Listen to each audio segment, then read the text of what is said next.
Hello, everybody. This is Jared, the non-alcoholic aficionado, and I'm here with Grant Wood, the brewmaster from Bureau NA Beer. Going to taste test a couple of them on camera today, including the Kingston Golden Pils. And I guess we'll kick it off, Grant. Could you tell us a little bit about yourself and how you fit into the Bureau equation? Yeah. Well, as I said, my name is Grant Wood. I've been in the brewing industry almost longer than I care to admit. It'll be 40 years next year, so 39 years this year. Um, yeah, I started way back in 1985. I graduated from Texas A&M with a degree in food science. Cheers, cheers. And made pecani sauce for a few months, hated it. My wife told me to get a real job after I did some house painting and kind of general labor work. I was fortunate to get hired by Pearl Brewing Company in San Antonio back when Pearl was around. Um, got hired into the lab. And only then did I discover how fun and exciting it was to make beer.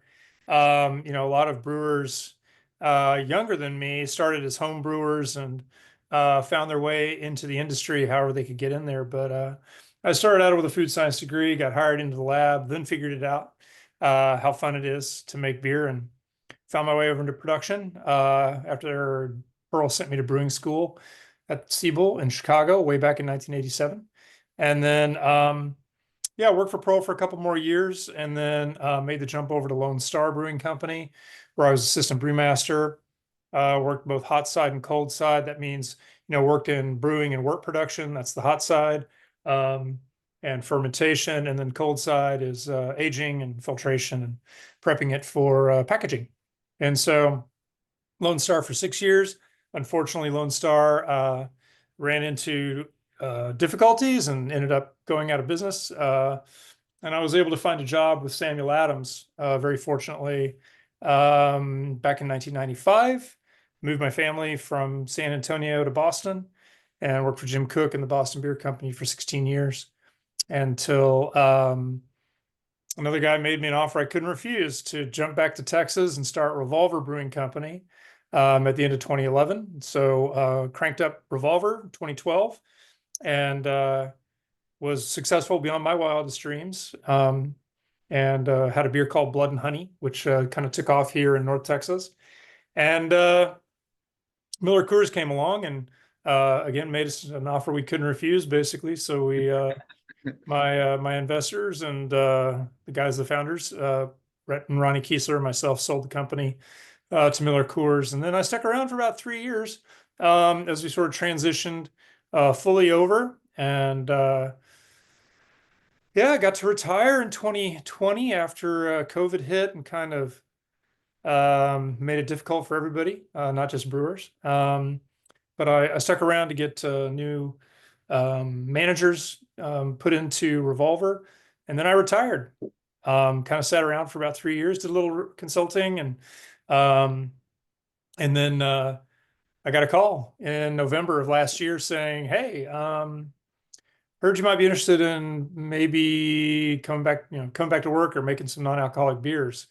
And a guy named John Herman had been hired as the CEO of this new outfit, this Bureau. It wasn't called Bureau yet. We are calling it Imagine Labs, but yeah,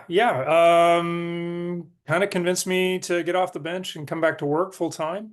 Um, Kind of an aside, I'd had a desire to make a non-alcoholic beer for a little while, actually, um, and he kind of gave me that opportunity. So it was cool. So I came back to work, with the benefit of having good financials and Tom Holland kind of as the celebrity backer on this. It felt like a really fantastic opportunity that would have been, impossible to pass up. So Very yeah, cool. that's kind of how I got Well, there.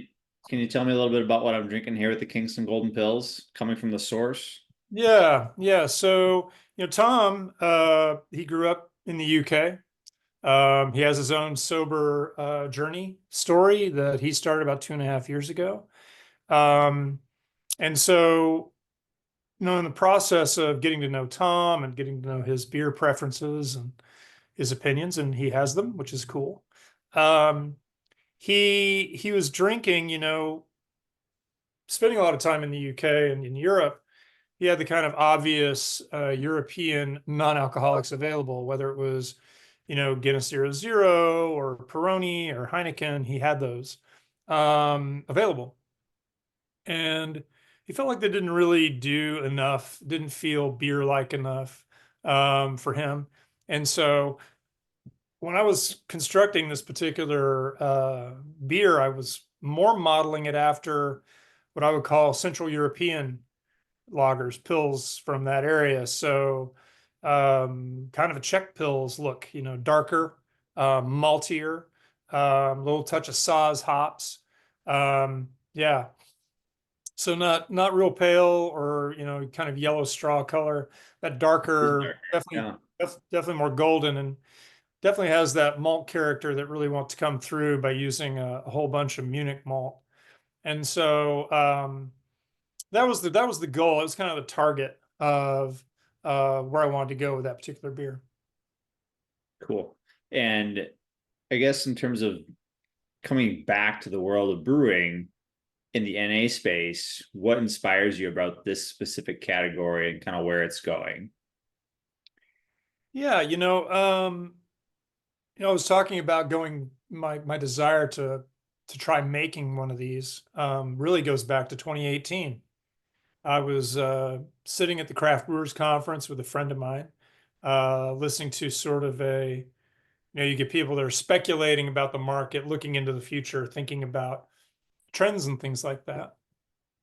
And in the middle of this meeting, he was talking about this presentation. He was talking about non-alcoholic beers and other beverages like that. And, this is back in 2018. And I kept thinking to myself that I thought this would be a very interesting marketing and product development piece that I thought the time was coming for. I was particularly thinking of it for Texas. I live in Texas, grew up here. And Texas doesn't really have what I would call a pub culture. There's no how to, you don't go to your local corner bar really. If you're going out, you're driving, you're going to a restaurant, or you're going home. You might be having beers or beverages in front of your television while you're watching football or watching a movie or something like that. And so I felt like that there was an opportunity for a beer that happened to not have as much alcohol as other beers, and but to deliver that beer experience. I'm drinking a beer out of a can. It's cold. It tastes like beer, whether it has alcohol or not in it. You know, to the flavor, it doesn't matter for that. What it does matter for is if I'm going to sit down and watch a football game for 3 hours and I'm having a beer or more, maybe it'd be a good idea if I drank something that didn't have alcohol in it. And not everyone, but maybe every other one. And so over that period of time, you've moderated your alcohol consumption, you're hanging out with your friends, you feel included. But when you get ready to go home and you have to drive, you're in better shape. And even so, if you're, having that Sunday night game or even the Monday night game and you got to go to work the next day, you're going to feel better the following day if you haven't had as many beers or as much alcohol. And so I was thinking of it from that kind of aspect. Just felt, I couldn't get any traction with the idea at Revolver or with Miller Coors. And so I was like, well, I guess I'm not going to get a chance to do that. But I did feel like from way back, I thought there was an opportunity for it in the market, a good one. So Cool. I'm glad I got the opportunity. And here you are. So when it comes to your brewing days in previous experiences on the alcoholic side, now being on the NA side, Yeah. what's different? I know that, I mean, obviously there's a process to either remove or not create as much alcohol, but like in terms of ingredients or process or just kind of general strategy, like did you have to learn a totally new way of doing things, or were you able to kind of take your experience and come in and take the bull by the horns? Like I'm curious what that process was like for you. Yeah. Well, one of my brewing philosophies is to try to keep it simple as possible. And Sure. so I approached it like making another beer. Um, Obviously, if you don't ferment as long or as fully, their flavor profile is going to be different. Mouthfeel can be different. And so you have to, take lessons that you've taken from other brewing projects to, add flavor and add mouthfeel to the beer. Um, but the process is essentially the same. You're mashing in malts and flavored grains and uh, extracting the sugar out of it, running it through the kettle, boiling that kettle, getting the hops in there, getting your hop flavors. Maybe you're dry hopping. Um, and then just making sure that uh, your final pH and acidities are correct. Um, and then, just like you might for other beers, you may add hop extracts or something to the beers to boost hop character and other flavors. So yeah, I don't find it to be that far off from uh, full strength beers. Again, it's beer, just happens to have less alcohol in it. Definitely. Yeah, and coming from a guy on my end who's tried over 130 beers in the past year since I kind of started my NA beer journey, stumbling upon these, Bureau beers and having, something that is to that level of, acceptance in the market and like what Tom Holland's going to be able to do over the coming, months, years with this brand. It's enlightening to see the comments on the YouTube videos I've put out and the rapport on the forums and the Facebook groups and people asking questions like, what's this like? What's it taste like? And I think really it's going to open the doors to a whole new set of consumers that maybe have never tried an NA beer. Maybe they stopped drinking, a while back and it may be their first entry. So in that sense, I think it's a wonderful product in the sense that it's gonna get more people to try this, this side of, beverage. Yeah, So I'd agree. with that, I guess, is there when it comes to like Tom's strategy and his story, like is there like a next step? Is this like stage one, stage two is coming? You don't have to go into details, but like, are we going to be, doing seasonals or anything like that down the road? You think? Yeah, yeah. I mean, the basis of craft brewing, you can argue about craft now and philosophies or how you approach brand extensions and stuff like that. Yeah, There will be. I'm working on the next one already. Um, there will be more coming in 2025. I think we're still working out the best way to and the best timing for those things. But you know, Bureau first and foremost is about beer. It's about that beer flavor. I think Tom's made that pretty explicit in the way that we've talked about the company and talked about the future.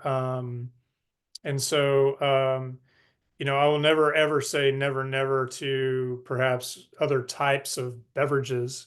I just doubt that they would end up under the Bureau branding because it's just so obviously about beer and the yeah, experience of it.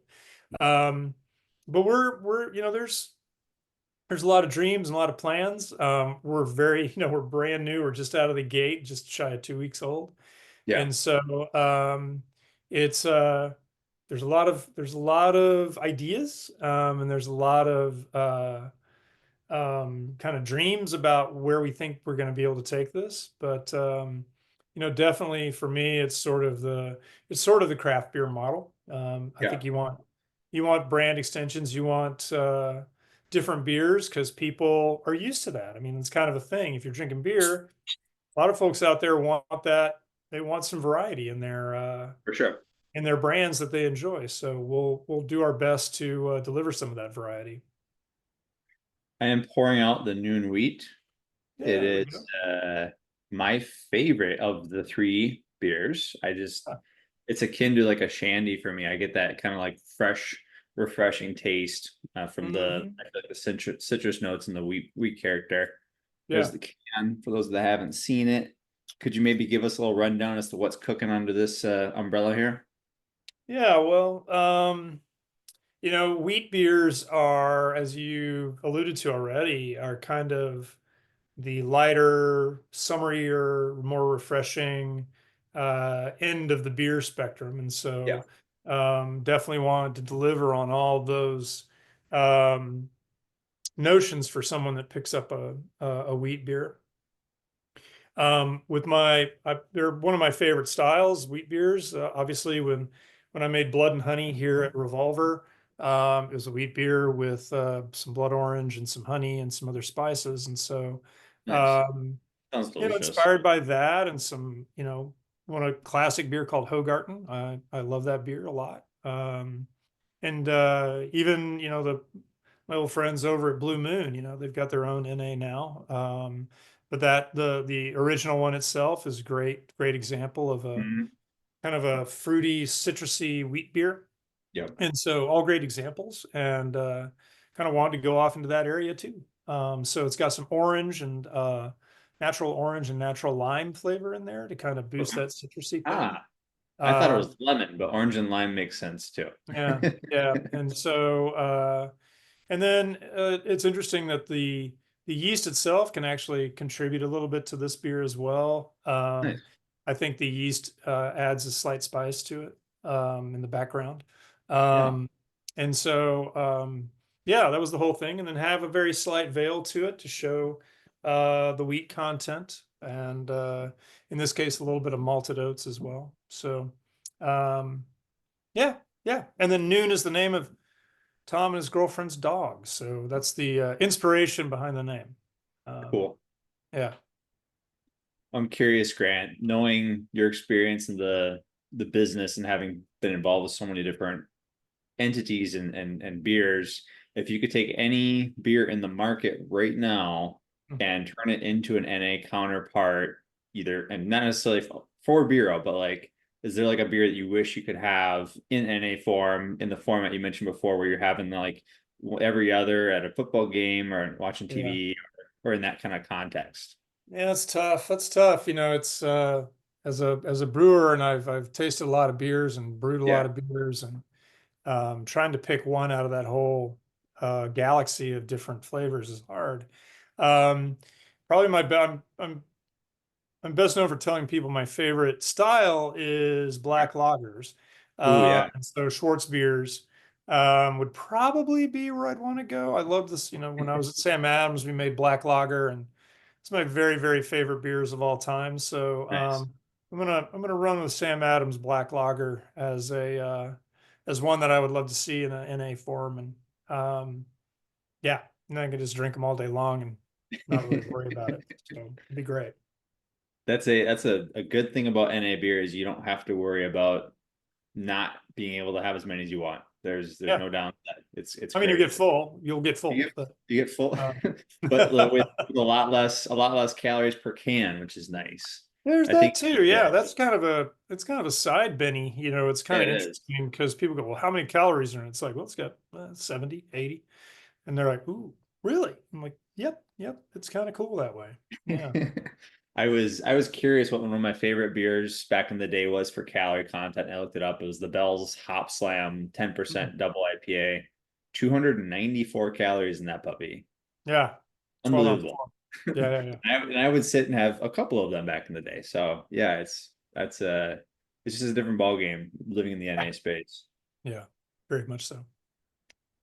Curious, Grant, when you think about other craft beer makers, there's thousands of breweries in the States, and Mhm. not everybody makes an NA. Do you, in the next, let's say, 3 to 5 years, do you see that as a limiting factor for growth? Do you see, NAs coming from craft breweries that maybe haven't tried it yet? Like, what is your thoughts on that side of the business? I think there may be a few more folks out there that try it. My hope would be that they understand it enough to have the quality program that they're going to need to feel confident putting non-alcoholic beer out into the marketplace. Yeah. Um, The great thing about beer is that it's kind of got these three pillars of safety that kind of hold up most beers. You've got your alcohol, which prevents growth of spoilage bacteria or pathogens. It's anaerobic. There shouldn't be any oxygen hanging around in there. And it's carbonated. And then the pH is typically low, below, in most cases, 4.4, in many cases, 4.2 pH. And so, those three things protect the general public from pathogens that may find its way for whatever reason into the product. They won't grow, they won't survive. And so with non-alcoholics, you're taking away one of those pillars. Low pH works, not, and low oxygen or high carbon dioxide anaerobic environment also helps, but you've kind of taken away one of the safeguards. And so it's important to make sure that your beer is protected from spoilage and from pathogens if you put it out into the market. And right now, the only easy way or foolproof way is through pasteurization. And so you want to make sure, that's why I wanted to make sure if I was putting it out, it was going to be pasteurized in the package. And that way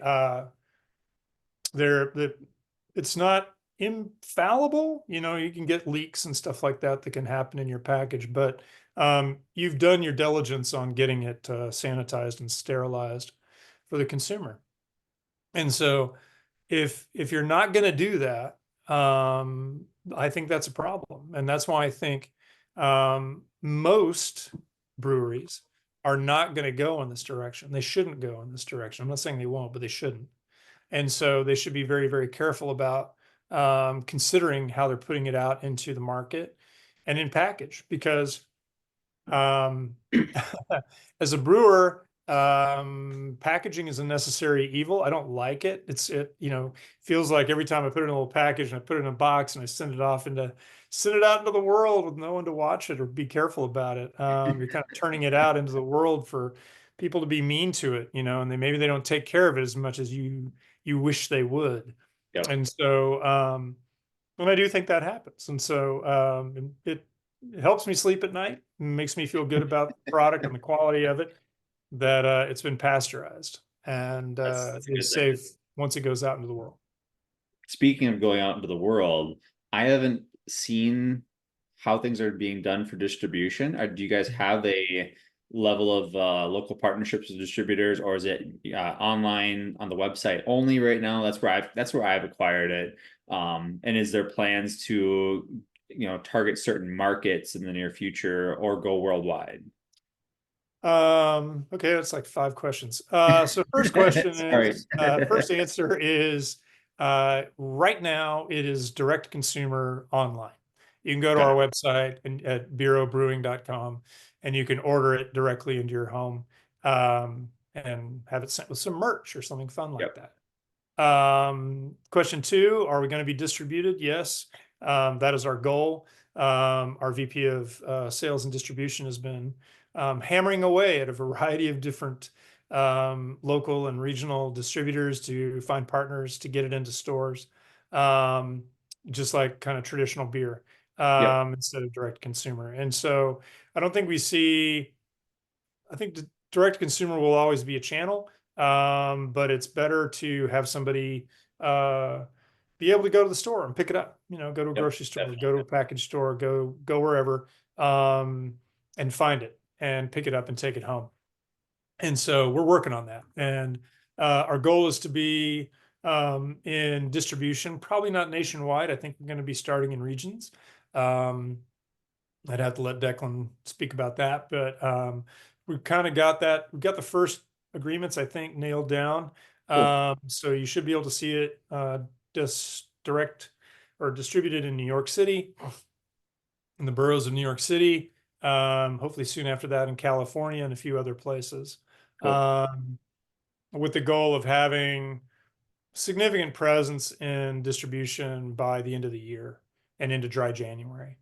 Cool. So, I've had a number of people ask on my YouTube review of the beers where they can get it. And I've just Yeah. been sending everybody, go to the website, you can get it right now, TBD on what's next. But Yeah. Yeah. I think there's definitely heavy interest in this product, in the brand, and the story, and Tom Holland's, sober journey. And I think there's nothing but upside here. So I'm excited that we were able to chat, Grant.